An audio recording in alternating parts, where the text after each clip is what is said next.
دانت لگوانے کی صورت میں کیا غسل اور وضو ہو جاتا ہے؟ ان کے کیا احکامات ہیں؟ جواب: تو مصنوعی دانت لگوانے کی دو صورتیں، دو شکلیں ہیں۔ ایک تو ایسے دانت جو مستقل لگا دیے جاتے ہیں اور پھر آسانی سے نہیں نکلتے یا نہیں نکالے جا سکتے، ایسے مصنوعی دانت اصل دانت کا درجہ رکھتے ہیں، اس لیے ان کا حکم اصل دانتوں کا ہی ہوگا۔ تو وضو اور غسل میں ان دانتوں تک پانی پہنچانا فرض ہے، لیکن دانت نکالنے اور تہہ تک پانی پہنچانے کی ضرورت نہیں ہے۔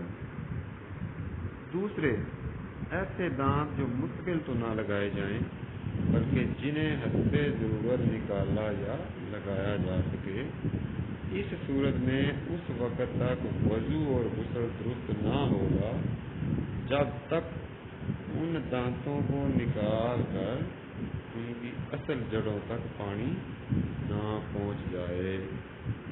واللہ ورسولہ